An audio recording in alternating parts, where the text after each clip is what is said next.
What is up, Everyday Athlete Podcast Network listeners? Welcome to Fireside Chat. This is going to be round 2, episode 2 of Riding the Edge, where we're talking about burnout, because I believe it is a topic that we don't talk enough about prior to burnout happening. We tend to address it after burnout happens. And I've been in these sports for 19 years. And I've been burned out on them before, but it's not just the sports that burn us out. It's our responsibilities and our commitments to our family, our friends, our jobs, and just about anything else that influences us to make decisions that lead us down a path into burnout, where these sports become less fun and become more of, for lack of a better phrase, a prison where you feel like you have to do certain things.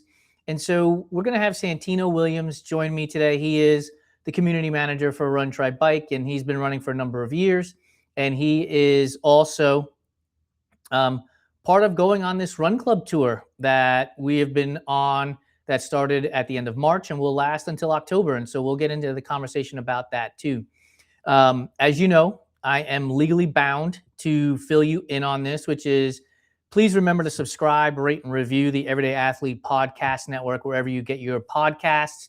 If you're watching on YouTube, please be sure to subscribe to the Run, Try, Bike channel there and comment, ask questions. We love conversations here. That's the whole point of these things, is not for us to just talk at you. It's for us to converse and to engage each other in conversation and to learn from each other. So make sure you're doing all of that.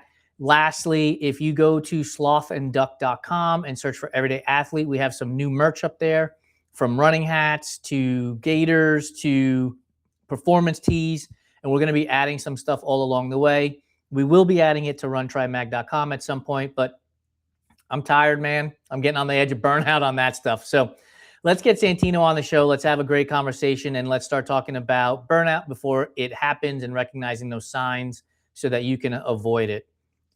My guy, how are you? I'm hanging in there. It's this is a very apropos topic to be going over right now, just kind of with everything you and I have had conversations, of course, but on a larger scale, hanging in there, one foot in front of the other. I gotta imagine that this topic of burnout is a conversation we can have all day, every day, and twice on Tuesday, right? Oh yes. Like I think one of the things that I learned early on in this journey through endurance sports was from my coach, Maria Simone, who, when she was training me for Ironman Arizona, so we're talking 2012-ish, so 14 years ago, give or take. And she said, Jason, stress is stress. Your body doesn't know if it's physical stress or mental stress from work and family and everything else. And that has stuck with me in 14 years. It doesn't mean I've listened to it for in those 14 years, but it has stuck with me. And I don't know, dude, like, what do you think it is about society today where that message just doesn't resonate loud, or it doesn't feel like it resonates loudly enough? You know, it's I don't think there's any one thing, and I'm sure we could probably you could ask 10 different people the same question, get 10 different answers, but they'd all be valid. Right. I think there is something to the effect of, especially as dudes, and I think that's kind of unfair because women obviously have their own pressures and stresses societally as well, but like as dudes, we're supposed to, we're taught from a very early age, oh, you got to kind of keep that to yourself. Nobody wants to hear it, whatever, this and that, and blah, blah, blah, which is not true. That's also a timely statement, considering that May is Mental Health Awareness Month. Absolutely. Absolutely. But I do think that sort of ideology leads to us kind of ignoring the warning signs coming from within. I know I'm terrible at it personally. And it's, it's not just that. It's just, again, we kind of live in a society where laziness is considered and it's not even laziness. Any sort of downtime, I guess I should say, is seen as laziness, which laziness is considered a cardinal sin, which, the older I get, the more it's like, what even is lazy? Obviously we have responsibilities. We do the best we can to handle those, but sometimes you do have to step away and say, I'm going to worry about tomorrow problems tomorrow. And now I'm kind of going off on a tangent here, but it does all kind of, come back into, these are lessons that we learn the older we get. I don't think anybody just right out of the gate kind of knew this Yeah. stuff. It all comes from lived experience. But Yeah. here's the question, right? So if we're living the experience, and the cliche is listen to your elders, right? Get the wisdom from your elders. Why is it that even us as elders aren't listening to our peers, right? Like I think about this idea of laziness that you bring up. And just before I booted up the studio for us to record this, I said to Lori, I need to lay down for 15 or 20 minutes because I am exhausted and I'm going to close my eyes. And I did. I took like a 10-minute power nap. And if is that considered lazy, right? Or is that re-energizing yourself? Like why do we give a shit if a person isn't filling 24 hours of the day up? Absolutely. And that's okay. See, but you make a good point there, because really what you did by taking a nap, that's the right move. That's the more productive move. On the flip side of the coin, I will admit to you, to the listeners, to everyone, I literally spent the majority of the weekend in bed. I was bummed about missing the race, of course. Just, a lot of my personal things, whatever, this and that. The thought of getting out and running, whether it was 10 miles or even a mile, was so far off my radar at that point. Whereas, there were probably a lot of warning signs over the past month that if I would have paid attention to them, I could have conserved enough energy that, I could take this little bit of time for myself and, go out for a run or even go out for a walk, whatever, pick your poison, whatever your thing is, your personal grounding thing. So, really at the end of the day, I think that's the problem, is we have framed all downtime as bad when in actuality, some of it not only is good, but it's crucial to productivity. Like, here's the thing, right? As you're talking, I'm thinking to myself, one, your posts, which are typically consistent in terms of a picture of you running with your watch, 10 miles, 9 miles, whatever it is, I hadn't seen, right? And it made me think, like, if he didn't run on the weekend, how did that make him feel? Like, did you feel like you were missing out on something? Or did you recognize that the world is still spinning on its axis? Shit's still happening. Things are still going. And so if you need to take a moment for yourself because you need a moment, that's okay. For me, it's a bit of both. And I think, again, this is going to be one of those questions. You're not helping the audience, where, dude. Huh? You're not helping the audience. We love black and white in this world, but gray is where we live. Well, no, for sure. And that's the thing, I don't want to speak in such absolutes, because it's like, on the one hand, like, yeah, I needed this. I needed, a couple days of doing absolutely nothing, just because I have been, struggling to kind of catch up just in terms of, my overall routine as far as, physical fitness, exercise, race day readiness, all of that. Like, I'm not on top of my game right now, whatever, but it's bled into a lot of other elements of my life. Work, just being present in kind of the day-to-day. There's times when, I'm sitting talking to my wife and not for anything. We're having a full-on conversation. I'm like, wait, what did you just say? Like, I'll have to have her repeat something she just said, because, like, I heard it.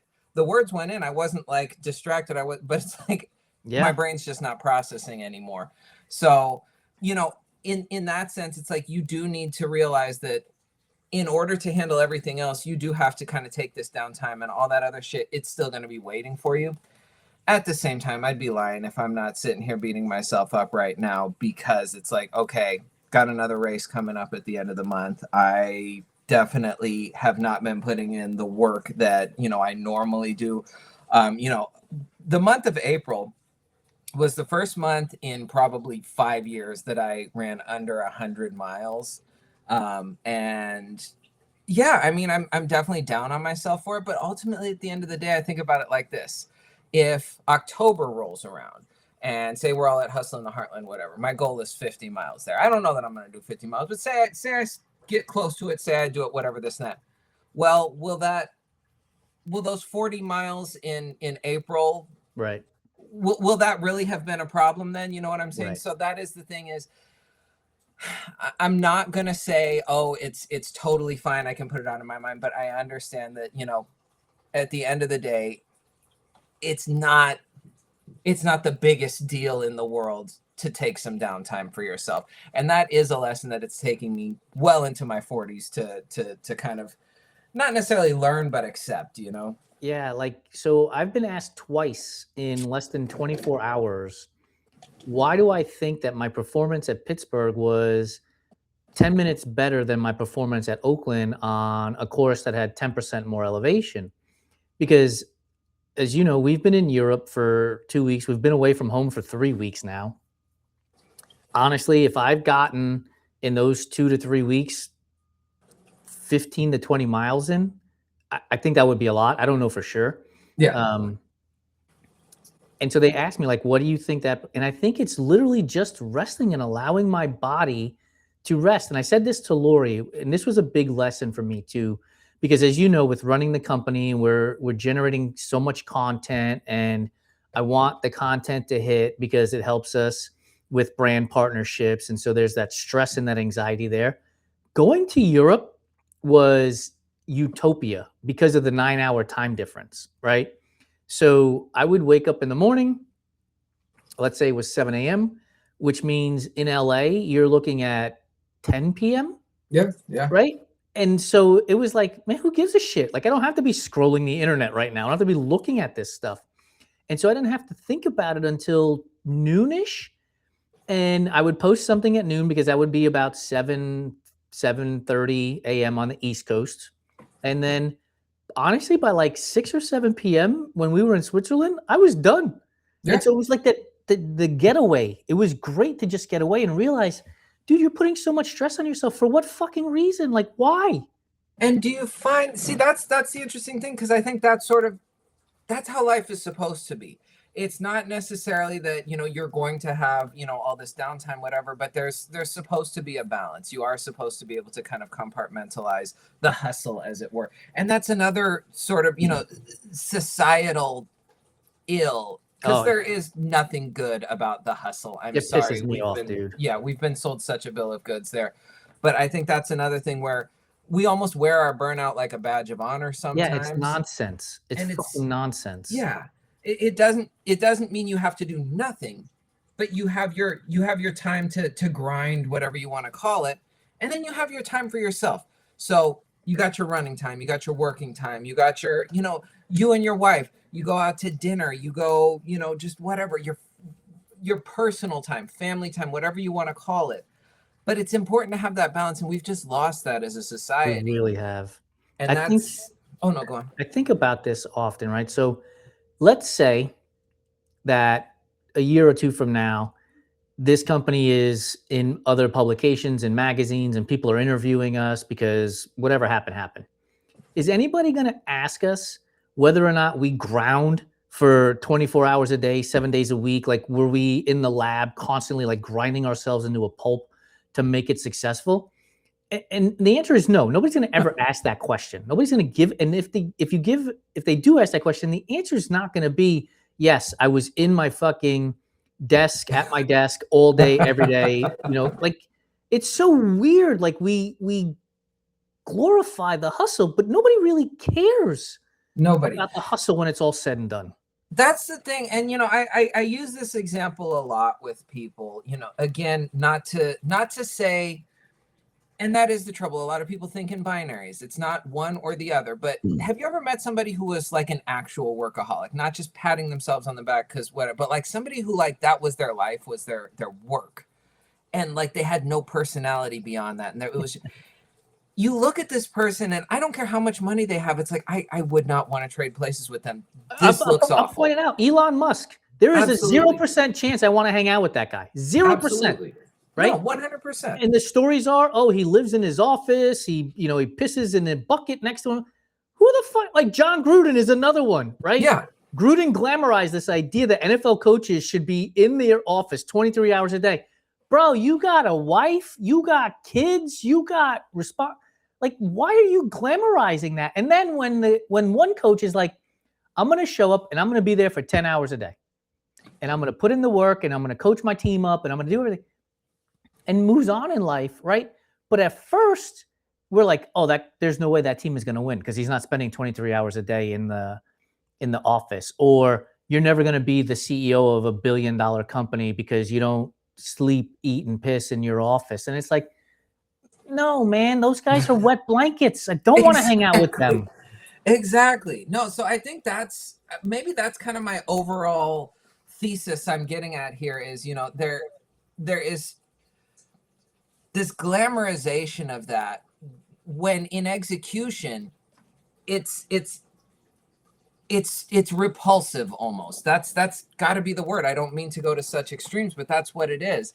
And that's the sort of thing where, we're taught that this is what we're supposed to do. And I'm not even saying just as kids, because they repeat it to us as adults. We have, within our own peer group, people our age who are, disciples of this bullshit. And to that end, I, go back to, again, the wearing your burnout as some sort of badge of honor. Why has burnout become not only normalized, but, we're trying to rebrand it as a good thing? And it's like, this is the result right now. I can fully admit I'm burnt out. And it's like, it has set me back so far in terms of productivity. So really, whatever it is about the grind and the hustle and, stay hard, go one more, whatever, all these other stupid platitudes. Ultimately, at the end of the day, you might not feel like it at the time. You might get, some quick hit instant results, but you are doing yourself a disservice in the long run. At least that's the way I see it. No, I think you're 100% accurate. And if anybody knows me, they know I'm no fan of David Goggins and the whole stay hard nonsense. I think that does more damage than it does good, because there is one thing about being consistent, and it's another thing to be constant. Constant will lead you to injury, will lead you to burnout, and will lead you to actually disliking the thing that you are doing. Whereas if you're consistent, which means you're showing up, you're doing the work, you're putting in the effort, but you're also looking at other things outside of whatever it is you're focused on, right? Like, we're runners. We're going to go run our miles. We're going to go put our miles in. But if all you did was run, and you skipped out on the nutrition part, and you skipped out on the strength training part, and you skipped out on the recovery part, you're not going to be as good of a runner as you could have been if you'd done all these other things along the way.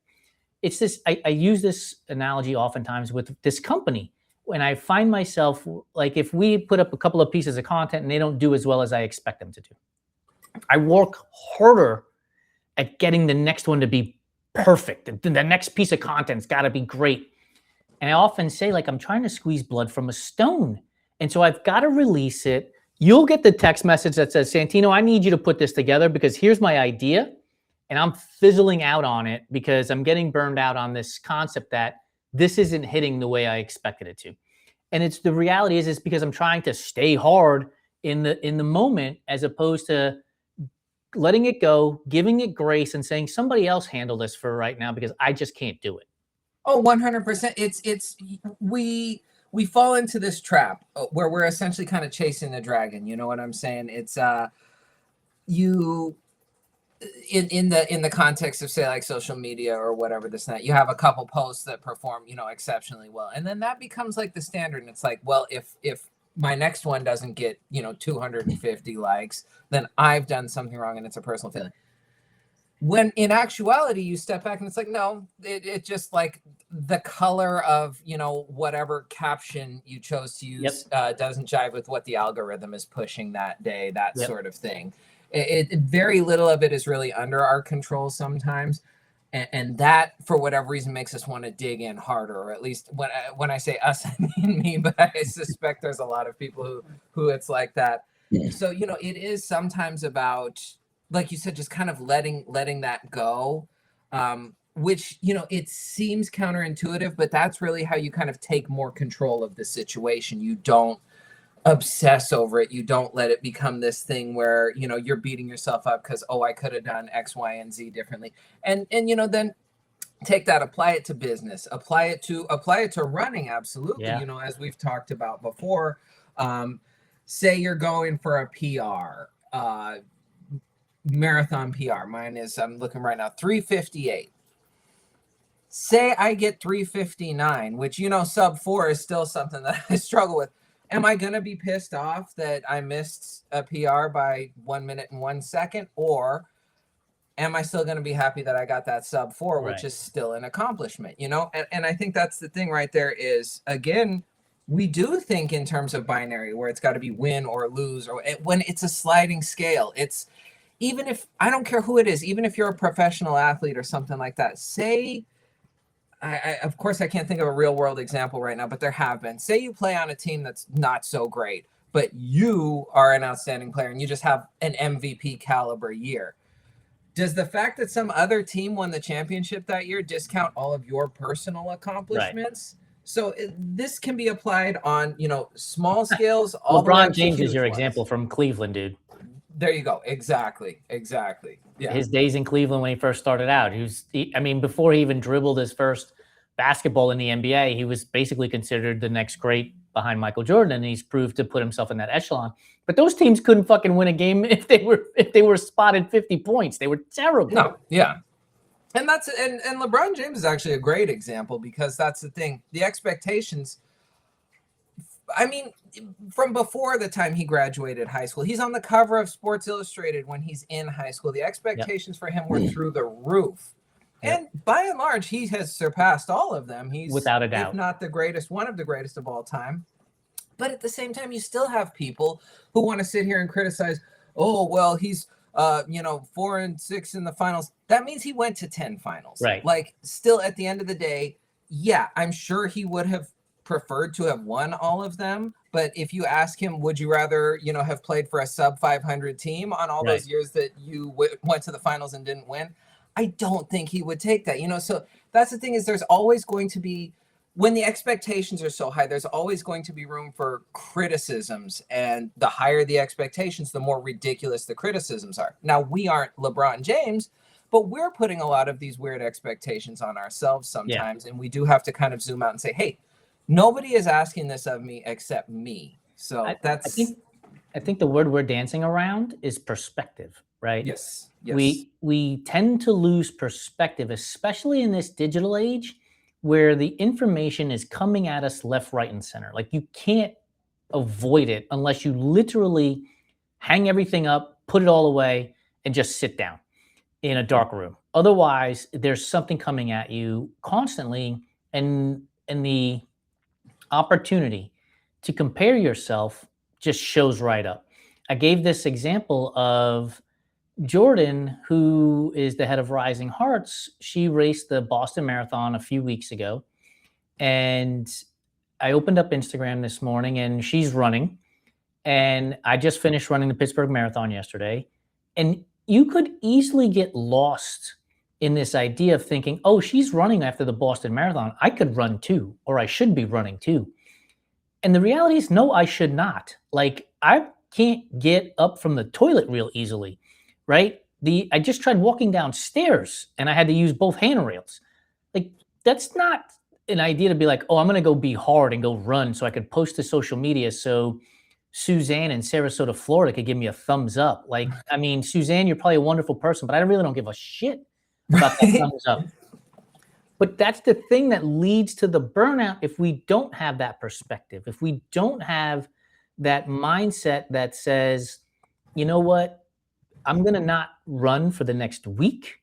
And then come Monday of next week, when I'm feeling all right, I'll check it out and see how I feel and progress into it. Right?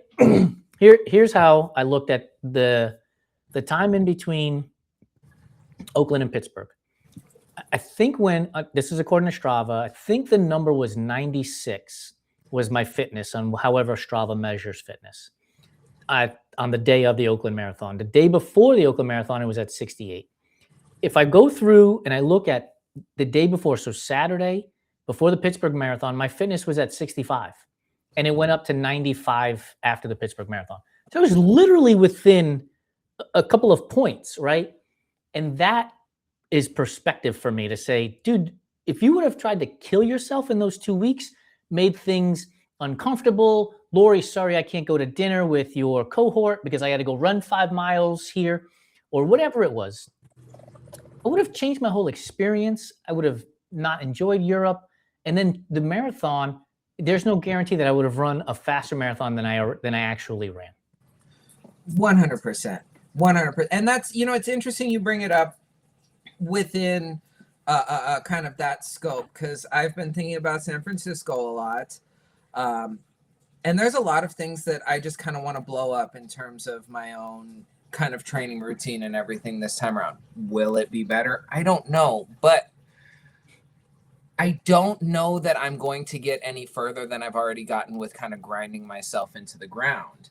And so it's like, well, what are some other people doing? And I'll put a pin in that for a second, because we do have to kind of revisit the whole, as you touch on, the comparison trap is probably one of the biggest, if not the biggest factor that leads to a lot of people's burnouts, myself included. Same. But, it can also be a good thing, because it's like, I'll look at people who, are doing similar, little bit better, maybe even a lot better than me. It's like, what does their routine look like? Most of them are not the Instagram influencer. Oh, come with me for a quick, easy 15 miler at 6:30 pace.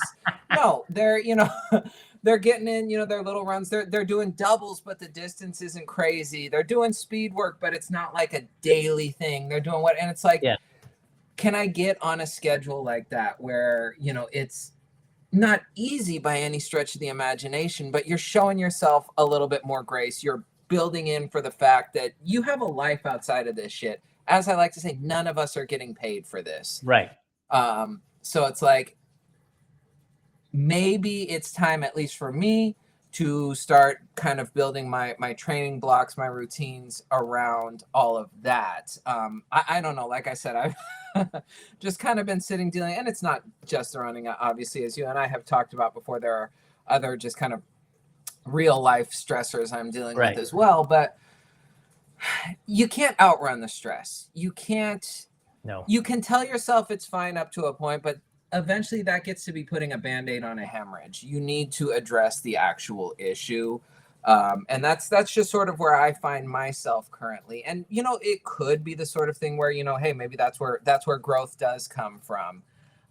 But, I look back on, much like you, it's like my history with this shit, it goes back really far. I've run off and on since I was 22 years old. I am 42 now. So that's 20 years. Now I haven't been running consistently in that 20 years.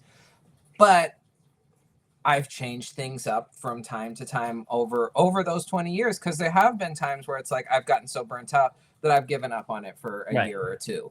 And it's like, I don't want that to be me right now. So it's like, well, how do we skip that giving up part? And what do we do afterwards? Oh, we try something new. So let's move on and try something new. So, maybe I'm getting way ahead of myself here, but that's sort of my current strategy to kind of combat the burnout is, you don't have to keep doing what you were doing if it's what led to burning out. That's the definition of insanity, right? Yeah. Doing the same thing over and over again and expecting a different result.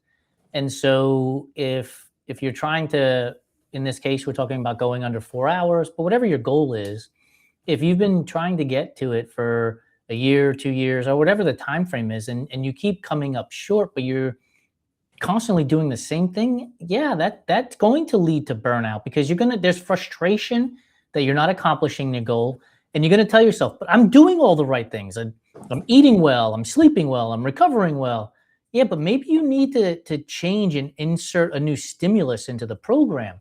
And we're talking about running, but honestly, dude, like, this is life, right? Like, if every morning you send 10 cold emails to companies, and every morning for a week, a month, 6 months, however long, you get no response, maybe stop copy pasting the fucking same email over and over again, right? Yeah. That's going to lead to frustration. That's going to lead to anger. That's going to lead to burnout, where you just throw your hands up. Like, you might have a great business idea right now, but you keep doing the same thing over and over again.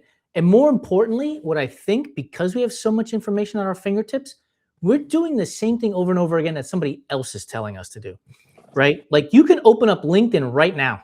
Yep. And somebody will have a post up there that says, here are 6 easy steps for you to make your first $1 million. Yeah. Right? As a matter of fact, I was running during the marathon yesterday. I heard two guys, they were running across one of the bridges we ran across. I don't remember which one, But I heard him say, I ran across the Clemente Bridge. I don't think we ran over that one, but I ran across the Clemente Bridge, and here's what I learned about B2B sales, right? It just cracked me up. And I'm like, yes, I guarantee you, if I was to go to LinkedIn right now, I would find somebody who ran the Pittsburgh Marathon who is using that as some sort of vehicle for selling me whatever product they're selling me. And so let's say you buy into that and you're like, okay, I'm going to do these 6 or 7 steps that they said I should do, and nothing comes of it.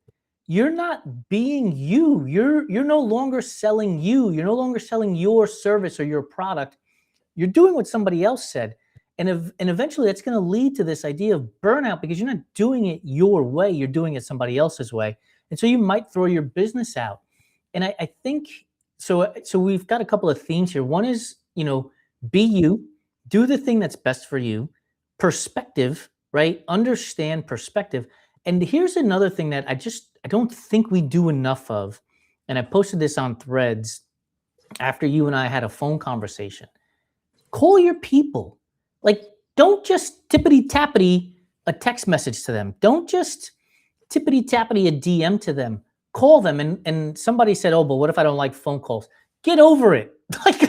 Like you would have a conversation with them in person. What's the difference? Yeah, exactly. And, it's one of those things, too, where it doesn't have to be a long call. We were on the phone for what, maybe 10 minutes or so. Maybe. And I tell you, again, I can't thank you enough for that. And it's not one of those things where it's like, I didn't know that, you were looking out or whatever, because we have text, whatever, this and that.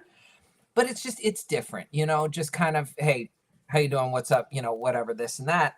And just kind of being able to just, if nothing else, actually put the words out there, because I could type out, all of the things that were on my mind, whatever. And that's fine. That's still getting it off your chest. But it's different to actually say something to somebody in real time and just get their reaction, even if it's just like, oh, yeah, man, that sucks. Yeah, it's true, though. I mean, what do people go to therapy for? You know what I'm saying? Like, and anybody who says, oh, well, I go and the therapist tells me whatever. Yeah, the therapist will tell you whatever. How much of it do you actually listen to? Right. I know I'm not alone there. It's like you take the gems from the therapist, but ultimately the advice is secondary to actually just having somebody to talk to about these things, to vocalize them, get them off of your chest. Correct. And that is kind of the main thing is, like you said, that phone call, it's different. And, again, I appreciate the hell out of hearing from you the other day, especially, considering you're getting ready to go bang out 26.2 and taking that time out of your day to call me. It is one of those things where, it's just a different kind of connection. And it is very important. And I think that's kind of, again, talking about combating burnout, having that human connection can really be, kind of a huge outlet for that. And yeah, we have our people, I talk to my wife, I call my mom, whatever, this and that.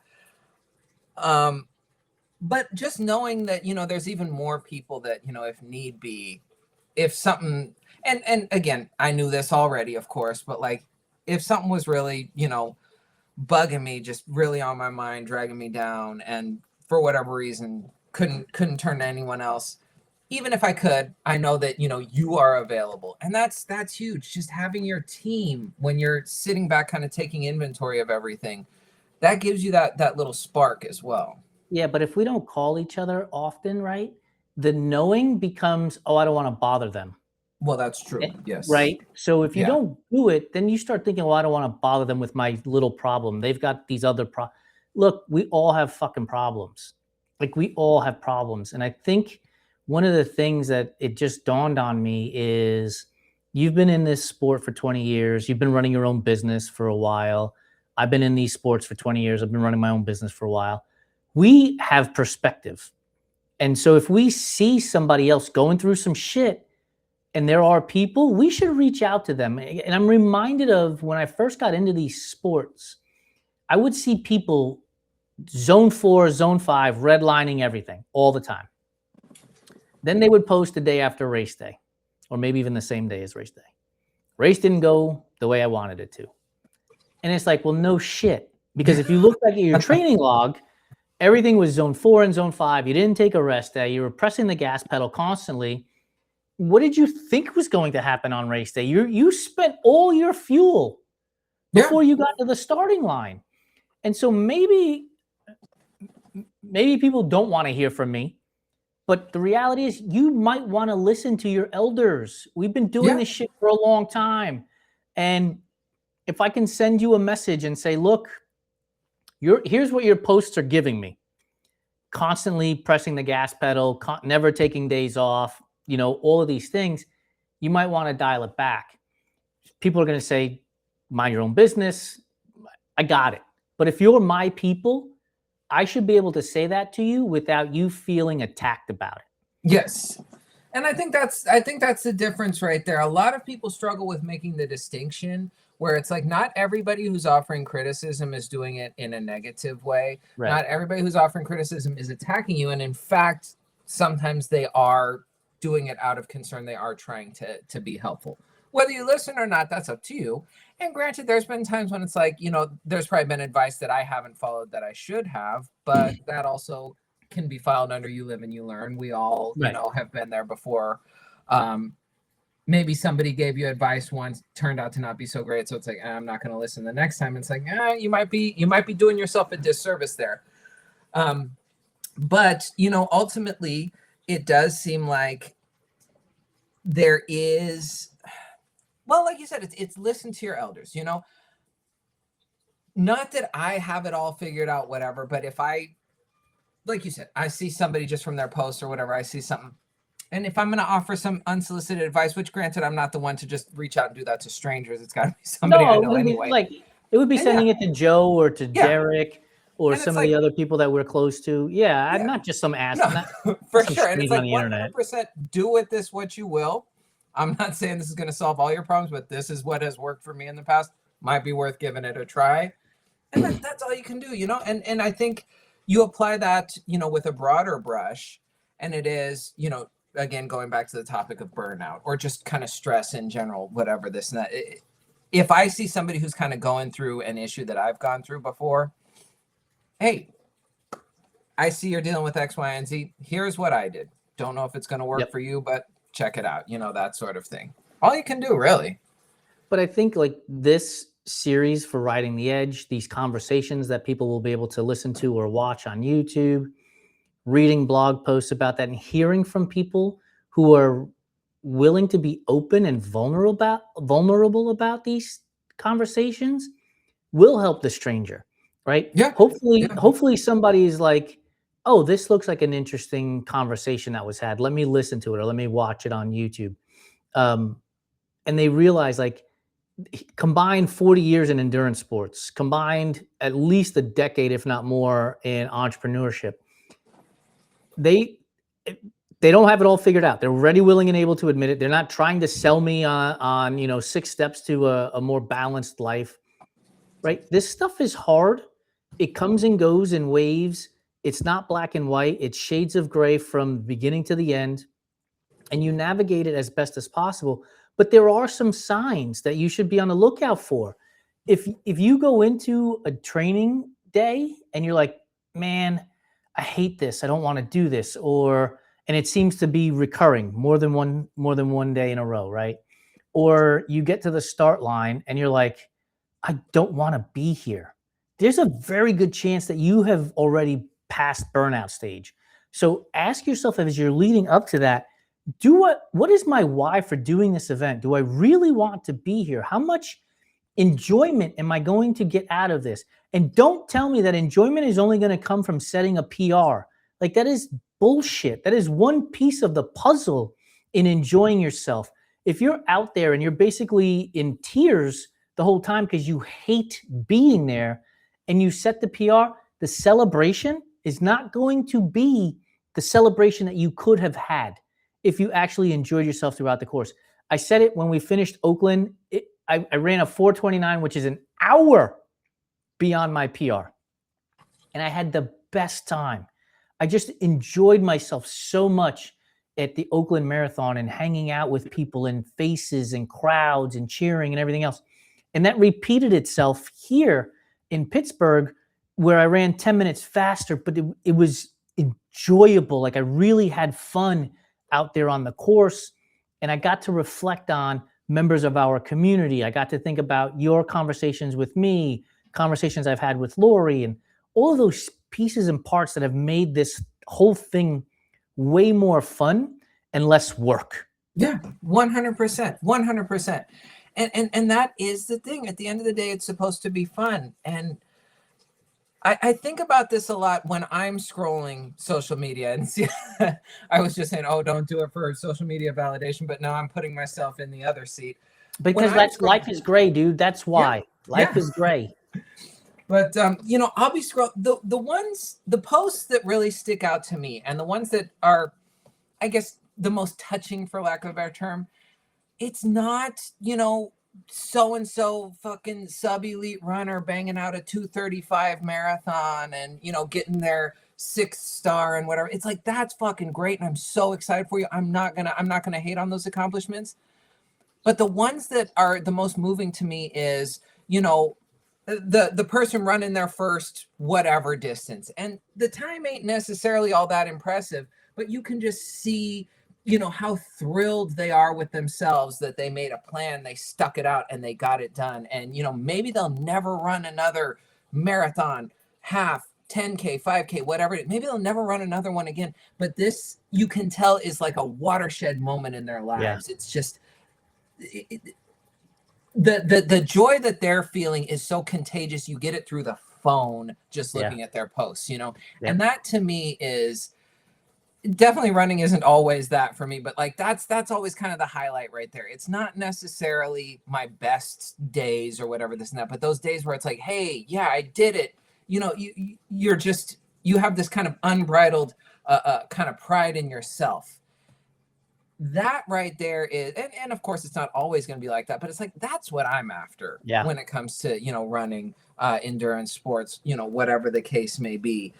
That to me is the most impressive right there, especially because, a lot of these people, I don't necessarily know their stories, but it seems like, they may have come from positions, backgrounds, things like that, where this might not have even been something on their radar, or if it was, it's like, there was some major doubts as to whether they thought they could actually do it, and they got it done.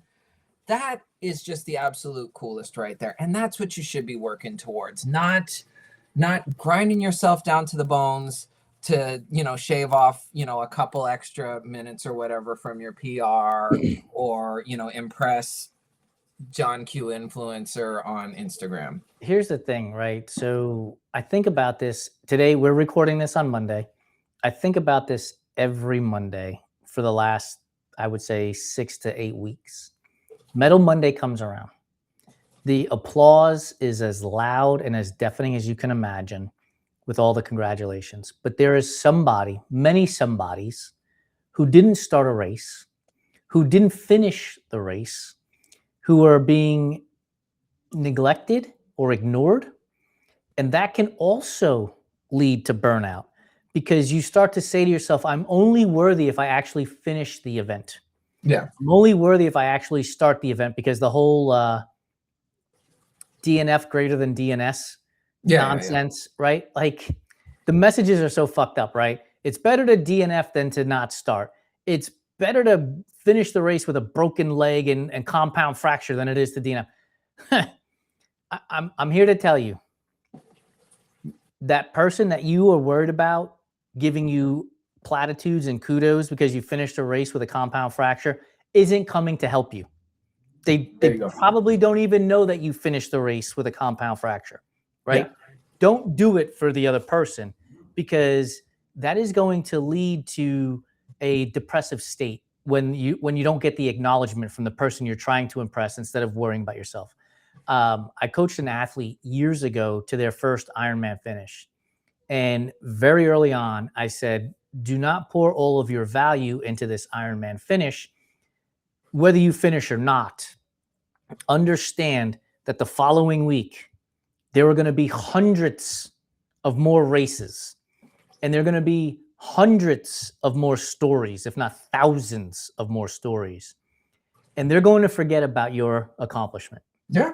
Because they have moved on. And so if you pour everything into that finish line for somebody else, when your time ends, Pittsburgh was May 3rd. It is now Monday, May 4th. This will get published on Monday, May 5th. That Pittsburgh storyline is over because Coca Donuts started today on May 4th. That's right. Yeah. Right? Yeah. Pittsburgh is done. Yeah. And so if I put my value into getting applauds and kudos and backslaps for Pittsburgh, I'm going to be sorely disappointed today on May 4th because everybody else who's racing Coca Donuts is getting the applause now. And that can also lead to burnout because now you're thinking my accomplishment isn't as valued as I thought it should be in somebody else's eyes. Yeah. And you make an interesting point there because whether we like to admit it or not, there is this sort of what have you done for me lately aspect to social media. Yes. And I'd be lying if I said I don't get caught up in it. I think we all do, but you do have to kind of step back and think all this shit all of us are doing, this is exceptional. To run a marathon yes. is exceptional.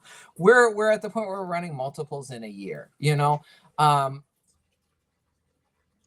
not even necessarily, that's, I don't even know that it's like, oh, hey, you should be doing this. It's not even necessarily that it's like something that I would recommend to others.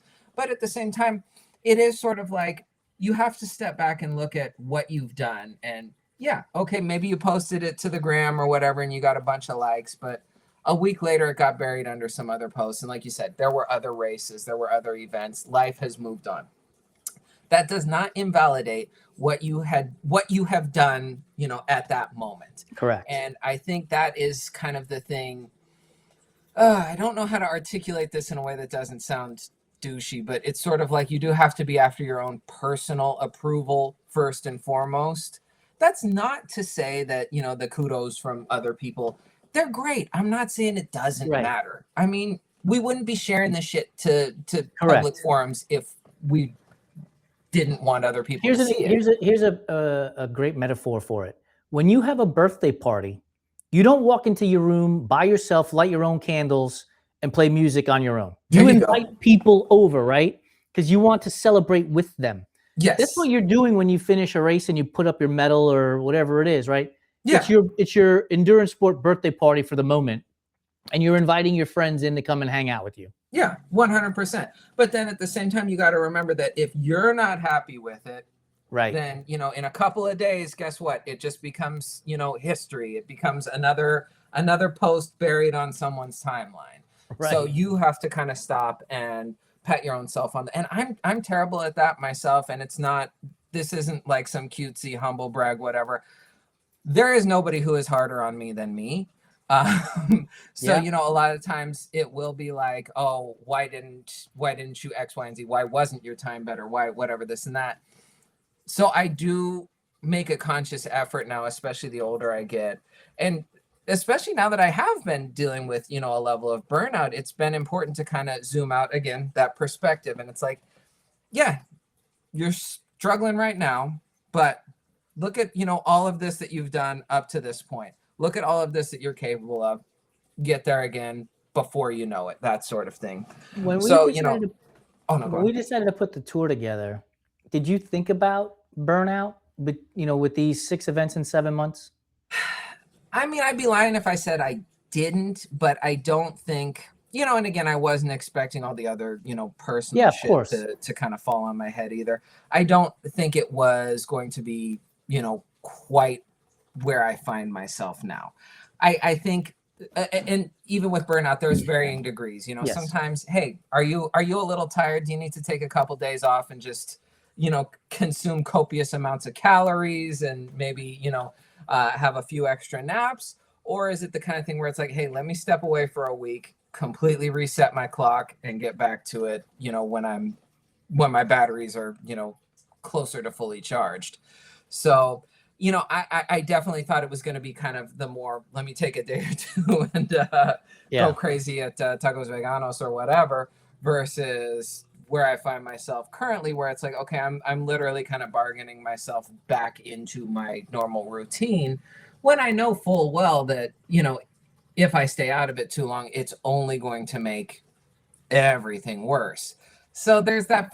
We're riding the edge here, actually. It's finding that kind of balance in between giving yourself the time to deal with burnout versus, just taking so much downtime that it's difficult to get back into it. So that's a very, very long-winded way of saying that, yes, I had considered burnout when we were talking about this, but not all brands of burnout, if that makes any sense. Yeah. Like, so for me, I thought about burnout because it was, 6 races in 7 months. It's travel. It's publicly talking about this. Yeah. And so I think I thought about performance, and we put out a hefty goal of 3:45 and getting under 4 hours at San Francisco. And so there's the stress and the pressure there. And those are all things that in the past have led me to burnout, was like this public display of goals. And as we got into it, we did Oakland, and now having come here to Pittsburgh, I started to realize, and this goes back to the word perspective, that I'm going to these places, have come to these two cities to meet people. The race is secondary in the grand scheme of things. And so, like, the idea of burnout has become less of a thing in terms of performance. That's not to say that by the time we get to Seattle, I won't be exhausted and be like, man, shit, I don't. That's also part of the reason why when you were like, oh, maybe we should do the marathon, I was like, oh, hell no.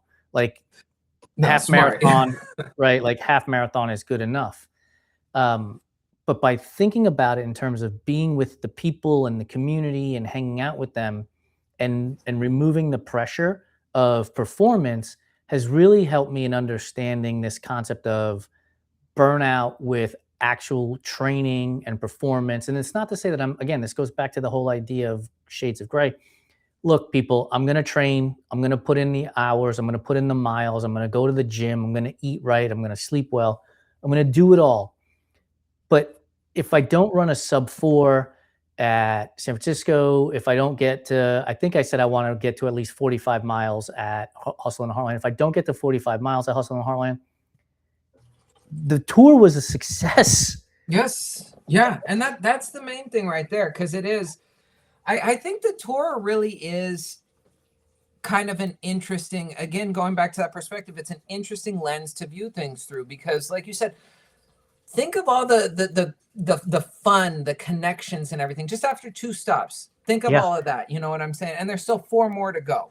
Right. So if every other stop, we're making these connections, we're getting out with the community, we're seeing new sites, we're talking to new people, whatever, this and that.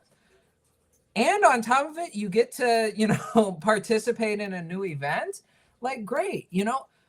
Am I going to sit here and I'm not going to say that I don't have goals in mind for things like, especially like San Francisco, as you know, that's kind of been my white whale, my whole running life. Right. But at the same time, it's like, I'm not going to throw out the baby with the bathwater here.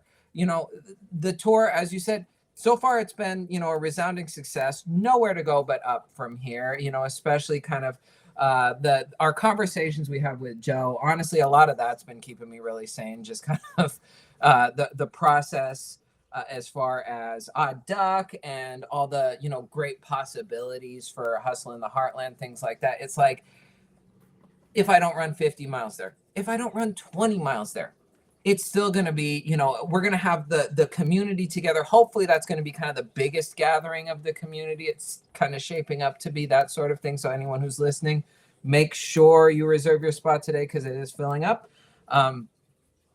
But that's huge. And it is essentially, we talk about things being bigger than running, but that is bigger than running. We're all getting out there together. We're all participating in this kind of, big deal of a thing, all because of essentially, a common interest. I think that's exactly right. So we've been yapping for close to an hour now. So I know we lose audience attention because, they're too busy getting ready to go scroll to Instagram or,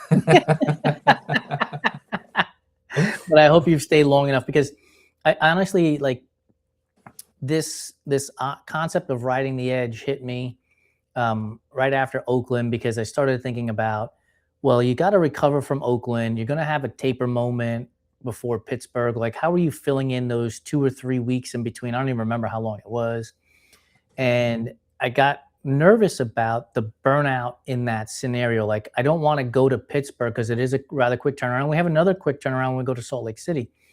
at the end of this month. I don't want to have like get to Pittsburgh and be angry that I'm in Pittsburgh. And so my ability to connect with Val and Candace and Michelle and Shane is ruined. And so I started thinking about this whole Riding the Edge series because it's not just performance and endurance sports. It's for me, it's running this company. It's getting my billing out. It's getting paid on time. It's paying my invoices on time. That impacts training. Training impacts that. It's my relationship with Lori and her pursuit of her doctorate degree, which as of right now, we're recording this at 4:04 Eastern time on May 4th. She is officially a doctor. Congratulations. She is Dr. Lori Hauk. She has passed her dissertation, her defense, and it's amazing. And so I didn't want to have our relationship get into burnout where we're angry at each other because your dissertation or the travel to the race or what, like we're balancing all of these plates. It's right, Dr. Seuss, I think, right? He had balancing all the plates with his tail. Yeah, that's right. Yeah, cat in the hat. There you go. Yeah. Like that's all of us. It's cat in the hat. And sometimes the plates fucking drop. Yeah. Yeah. And that's okay. Yeah. Sometimes the plates drop. Absolutely. You need to know that you're not here by yourself. Like I said, pick up the phone and call your friends to check in on them. But pick up the phone and call your friends to ask for help too. Yeah. Like that's acceptable. Like I don't know what happened in society that we got away from this asking for help became soft. Man, you know it, dude, because I will text you and I will tell you, look, dude, I can't get to this right now. I need your help. I've had a brain fart. I can't be creative right now. I need your help. I asked for help, and it's not to say that's something I've been doing my entire life because machismo in the Latin community, Latin community, is still there. Oh, yes. So asking for help wasn't always the easiest thing, but man, I have learned. Again, this is wisdom with age, to learn to be like, I just need help. I can't do this all on my own. And so I just think like all of these things, we need to recognize how all of these things impact our performance in endurance sports, and conversely, how our performance in endurance sports impact all these other things. Because if you think you're hitting a nail on the head 10 out of 10 times with your training and everything else, and then you don't perform, I guarantee you that your life outside of those sports is now going to be impacted. You're going to think you're less than, you're going to think you're unworthy, you're going to think that no matter what you do, you're going to be unsuccessful. And so why should I apply for that job? Why should I ask for that promotion? Why should I ask that other person out on a date? Why should I ask that other person to marry me? I have failed and I'm going to continue, right? Like this is all the mental gymnastics that we do. And a lot of it leads with trying to be so perfect at one thing and tying our identity to that one thing, that we make all of our value of who we are as a person into that one thing. And then burnout, I guarantee you, is sure to follow. Oh, 1,000,000%. And it is, it's a strange sort of all or nothing type, and that creeps into a lot of aspects of, just kind of daily life. But it definitely seems to be, the more, at least for me, the more I find myself looking at things in that binary, all or nothing. That's how I know. That's one of the kind of warning signs for burnout, as far as I'm concerned. And then, like you said, it spills over into everything. I know, again, just kind of dealing with my own funk currently, it has, and again, like I said, I beat myself up even when things are going good. I think that's just kind of my personality type is, it's not even, oh, I'm such a perfectionist, whatever, this and that, but it's very much that, you got that little voice in the back of your head that no matter what you did, no matter how good it is, it's like, well, I could have done, this and that, whatever, a little bit better. So I beat myself up anyway, but holy hell, right now it's bad because that's what that burnout leads to, is every other kind of facet of your life. It's like, well, if I'm not able to do this, what else am I not able to do? And I know for me, as we've talked about before, one of my big struggles is weight, body dysmorphia, all of that. And, just not running as much this past month, I'm definitely carrying around probably 10 to 15 more pounds than I should, which it's not ideal to focus on weight loss while you're marathon training as well. But it's one of those things where it's like, I feel like once I get back into my routine, it'll even out. Right. But even that, it's like, just walking past the mirror, it's like, God damn, can't even do that right. Yeah. So Right, just dude. one of those things. And I think that's the big takeaway here is for anybody listening or watching, like, we don't live in silos. Your endurance athlete doesn't live in a silo separate from your significant other personality, doesn't live separately from your business ownership or employee scenario personality, doesn't live separately from your friend's person. Like, you're one thing. And all of these things are working in conjunction with each other. And you have to recognize that. And I think far too often we ignore these burnout signs because we're like, oh, but my endurance sports life is good. Meanwhile, the rest of it is gone to shit. Right. Yeah. And it's like, and this is coming from me. Like, so let me sort of give my resume on this stuff. I've gone through burnout at least twice that I can recall specifically. 2019, I got into, at the end of 2018, I got into Western States. So December, they pulled the lottery numbers. I got into race 2019 Western States. I had already registered for Rocky Raccoon in February, and Ironman Wisconsin in October, late September, early October. So on the schedule now went from a mid-February race and a late September race to mid-February, early July, late June, and end of September, early October. And these are not 5 or 10 Ks where it's 30 minutes to an hour. These are events that are going to take me somewhere between 12 and 28 hours, right? Yeah. And so I remember vividly being on the massage table heading into Ironman in Wisconsin and telling the masseuse asked me, how are you feeling for this race? And my response, which had never happened in the 12 or 13 years up to that point, was, I can't wait for this shit to be over. I'm so tired of it all. But that's totally. So, we talk about taper crazies. We talk about whatever this and that. And that I really think is part of it.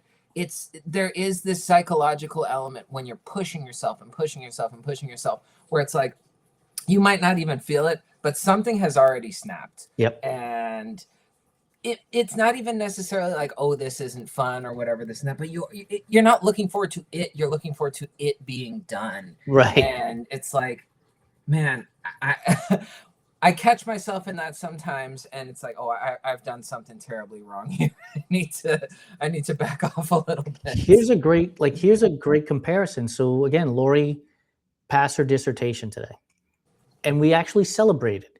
Now, I DNF'd at Ironman Wisconsin, but if I had actually finished that event, I can guarantee you that the celebration would not have been what it should be for finishing a race of that distance and that time frame, right? Because I would have been like, I'm so fucking glad this is over. I just want to sit over here in this corner with my cold Domino's pizza and a Diet Coke or whatever, right? Exactly. Like, leave me alone. Yeah.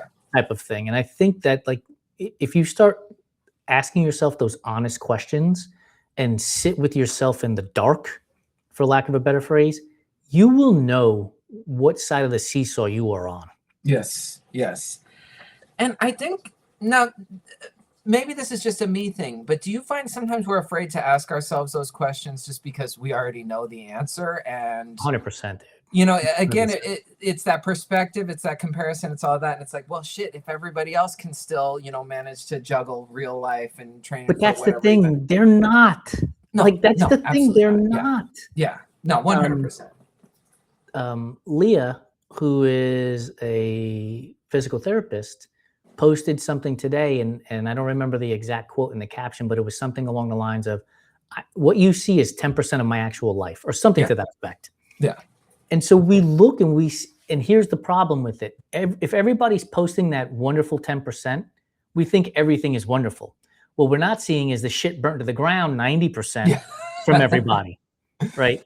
Yeah. And if we saw more people shit burn to the ground more often, and that's what I hope that the Everyday Athlete Clubhouse and our connections with each other in our Slack channel, and then just in our conversations that we have with each other, brings that to the forefront, where it's like, look, this isn't perfect. I'm doing the best that I can. I'm exhausted today, so I'm skipping this run, swim, or bike, and I'm going to lay in bed. I hope that we show the 90% to people of the vulnerable and the honest, as opposed to the 10% of this is wonderful. Absolutely. Well, and that's, you gotta take the good with the bad. And I'll tell you something that, it's just kind of a little trick that has worked for me in the past, just in terms of the comparison game and all of that when it comes to, because yeah, social media is not real. I'm sorry. My social media, your social media, nobody's social media is telling 100% of the story. It's No. not real. It's a highlight. It's a highlight. And that's why I actually sometimes do make it a point to kind of document my crash outs, because it's like, hey, this dude has his ups and his downs. Yeah. But think about like the biggest weirdo, personally. Look at their social media. They have curated that shit to make it look like they've got their life so together. And it's like, oh no, this is not the same. Apply that to whoever it is you're looking at on social media that you don't know. And you're thinking, oh man, this person's got it all figured out. And I guarantee you, they're living just like that weirdo, who's telling the world that they've got it together on Instagram or wherever. So you whatever little trick it is that you have to kind of put to shatter these illusions in your mind, make sure that you do it. Because again, that's another thing where, it leads to that comparison game, which again leads to burnout and all of that. But, even beyond that, you're going to end up sabotaging yourself trying to keep up with this person who is not even doing what they say they're doing. So yeah, it's so interesting in the grand scheme of things, the way social media has really altered our thinking with so much stuff. And it's one of the reasons why I like to write these personal blog posts. I like to go on podcasts, so people can hear my answers in what amounts to real time, right? Somebody asks me a question, I'm answering, and it's not like I'll get back to you in a week from now with a response. Yeah. Amanda and Nick had me on the Running Explained podcast, and we got into the conversations about mental health. We got into the conversation about the David Goggins, Stay Hard stuff, and the things like that. And my hope is that the more times I can share myself in various mediums, that people will get a more broad view of who I am as a person, as opposed to the person they see on Threads or the person they see on Instagram or the person that is the co-host of Enduring Minds. It's one of the reasons why I love doing Enduring Minds, but I love doing the Fireside Chat, where sometimes we start cracking jokes and having fun, and it's not always super serious, or put up a post about something humorous in like the Breakfast Club post, right? Like, people should know all of me. They shouldn't know just one part of me, because I think that's what gives me authority to, when I tell somebody, look, you do you, but I see burnout on the horizon, right? Yeah. Like, it gives me authority and credibility to have that conversation with somebody. It gives me credibility and authority if I were to say, hey, Santino, do you mind if I call you and have a conversation with you? Because I've noticed this, right? And again, this is going to be from a friend to a friend. I'm not going to do it to a complete stranger. Yeah, right? for sure. But I think that gives me credibility and authority to have that conversation with somebody and to be listened to, because I've given you the good and the bad and the ugly all at the same time. Yeah, no, 1,000,000%. And I think that's kind of, the main takeaway here from all of this is, it doesn't matter what, your life outside of the endurance sports space is, you still have a life outside of that. You're not just this curated highlight reel of, running, swimming, whatever, pick your poison sort of thing. And so there is some level of, not just extending that grace to yourself, but remembering that everybody else is doing that as well. Yeah. And it's, not to kind of keep repeating myself here in terms of like comparison, whatever, this and that, but it's very, very easy to kind of think that, whoever it may be on your IG feed, that, is just doing impressive thing after impressive thing, and, banging out a different marathon every weekend and traveling all over, or whatever, this and that, to do it. There is, there's a cost to all of that, whether they are paying it up front or whether it's going to come get them in the end. One way or another, they are kind of paying for this sort of thing, just in terms of not just burnout in the traditional sense, but you don't see how it's bleeding over into their everyday lives. And again, I'm feeling it right now currently myself. But even when you're not burnt out, you do have to kind of sit and realize there is a sort of hierarchy of your day. And if you're prioritizing, whatever to get that highlight reel for IG or whatever, that's just not a sustainable thing. It's just not. Again, burnout is coming. Here's a great example. You referenced it earlier, and I meant to talk about it then, but I put up a video on YouTube Shorts. It got 12,000, 13,000 views. I put up another video a few days later. It got less than 50. Yeah. Right? Like if I put all of my value into and expectations, like it's always going to be 13,000 from here on out, and you get 50, you're going to be like, holy shit, I need to work harder. I need to do more. I need to make it better. I need to hire a whole film crew. I need to pay money. And then the next one gets 75. And now what? Right? Exactly. Lori has a great concept. And I don't know if she thought of it on her own or if she heard it somewhere else, but she has always said to me, if we all put our troubles in a pile, and we said you could grab whatever trouble you want and take it with you, we all have to take a trouble out. 10 out of 10 times, we're going to take our own troubles out. Yeah. Right. And I say that based on your explanation just now, because that person that you see on IG who's traveling to race after race and doing all of these things, ask yourself if you actually want their life. Because I can guarantee you that you don't want their life. You want the 10% that they're showing you of their life. Yes. Because I think about this often, and I know you can relate to this in this sense. We're both professional sports fans. And I think about the idea of being a professional baseball player. And there is a 0% chance that I would want to live their life. And I don't care, like Francisco Lindor signed a $300+ million contract with the Mets. He's making 30, 40, $50 million a year. It's a fuck ton of money, right? And so money in your mind is going to solve all your problems. But here's the thing that money doesn't solve. One, he has to get up and perform every day at a super high level. Otherwise, the media is going to crush him. The fans are going to crush him. He's going to get up one day and he's going to travel to Phoenix because the Mets are playing the Diamondbacks, and they're going to be there for 3 days. It's 3 days without his wife and kids. Then he's going to wake up and he's going to go to LA because they're playing the Dodgers, and he's going to be there for 3 or 4 days. And now he's in another hotel for 3 or 4 days, and he's eating food that's not cooked in his own house. It's not food that he's accustomed to. He's not in his own bed, and his wife and kids are still back at home. Then he's going to fly all the way back across the country to play in New York for 7 days, and he's going to get to be home, but he's got to still be at the stadium. He's got to do all this. Then he's got to fly to Cincinnati to play the Reds, and then he's going to fly to Colorado to play the Rockies. Then he's going to fly back. Like, if you think about this, like, we've been on the road for 3 weeks. I cannot wait to fucking get back home, to be in my own bed, to have my own routine, to do all of these things that I like to do.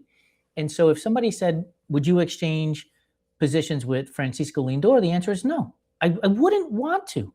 And I don't care that he's getting paid $30, $40, $50 million. His expectations for $30, $40, $50 million are way up here. Yeah. And all the shit that he has to do to get to that level is super high, and I would get burned out in a moment's notice. Oh, 100%. And I think that's the thing is it's like, yeah, the money would be super cool, but I don't think you don't get to spend it if you're on the fucking road. Exactly. Thank you. There you go. What good is having that money if you literally don't have time to spend it, you know? And I think that is sort of, you know, one of the kind of major takeaways is, again, even, you know, professional athletes, what we're seeing is the highlight reel. Right. A lot of these dudes aren't necessarily like the happiest dudes you've ever met. And yeah, granted, people say, oh, they're getting paid so much to play a kid's game, whatever. You're playing that game for a very short amount of time. Yep. Beyond that, I don't care who you are. You can be, you know, one of the absolute greatest. You have a couple of off days. And like you said, now you have to answer to the media. Now you have to answer to fans. Now you have to answer to, you know, John Q fucking scumbag, Skip Bayless or Stephen A. Smith. Stephen A. Yeah, or one of them. You have to deal with fans saying horrible things about you. I mean, these people, they get death threats. Their families do over a fucking game. Yeah. So it's like, not to say that the money wouldn't be great. Yeah, it would. But if you're taking the money, you're taking everything that comes along with that. That's and right. Most of us, maybe even if we could handle it, we wouldn't want to. That's the whole thing. Yeah. Dude, this has been an amazing conversation. We've gone well past what we normally do, but I think it's important because I think this whole Riding the Edge series that I keep clamoring on about is important. And I think if we give enough people enough perspectives and enough analogies from different angles, they can sit down and think about their own lives and take out a journal and write things down and start to ask themselves questions about, am I doing this for the right reasons, or am I doing it for somebody else's reasons? It gets bandied about a lot in our endurance sports. What is your why? What is your why? What is your why? But I don't think enough people answer that. They think that they've established a why 10 years ago, 10 days ago, and it's still the same today. But life changes, life moves forward, things happen, and you have to constantly reevaluate your why. And sometimes that why, the answer to that question is, I don't want to do this anymore. Yeah. And that's perfectly fine. That's more than acceptable. You don't have to do this thing that we call endurance sports. You don't have to swim, bike, and run. You want to pick up mahjong, you want to pick up crocheting, you want to become part of a book club, you want to join the dart league, go do it. Yeah, no, 100%. And it's I keep saying the same thing. It's sort of my mantra is, it's supposed to be fun. Is it always going to be fun? No. But if you get to the point where it's never fun, where it's a grind, maybe it's just not your thing anymore. Maybe try something else. Yeah. Yeah. All right, dude. I appreciate you. Thank you so much for hanging out. We'll have to do this again as we keep going through the process. Like, my goal is that this ends up being about a month-long series. So maybe a month from now, after we finish Salt Lake City Foothills Half Marathon, we can revisit this and see how your experience by not coming to Pittsburgh and going to Salt Lake City, and my experience by coming to Pittsburgh and going to Salt Lake City, how different they are. Yeah, for sure. 100%. Definitely. All right, brother. I'll see you. All right. See you. Thank you. Thanks for hanging out. Thanks for listening to this Fireside Chat. I hope that you're getting something out of this concept of riding the edge, because I feel like we're all there in some form or fashion. Sometimes it's in endurance sports. Sometimes it's with your partner in life. Sometimes it's with your friends, family, job, company. We're all riding the edge in some form or fashion. And I hope the stories and the analogies that Santino and I shared with you today have given you some perspective and some wisdom to start reevaluating where you are with yours so that you can avoid burnout. Fireside Chat will be back next week. Once again, we will have the Low Tide Boys on the show, which will be fun because we'll be talking about swim run events, which is not something that is very popular here in the US, but man, it looks like fun and I think it should be very popular. Anyway, before I let you go, don't forget, subscribe, rate, review, and do all the things that we've been asking you to do for a few years now. I appreciate your help. Have a great one, everybody. Have a good one.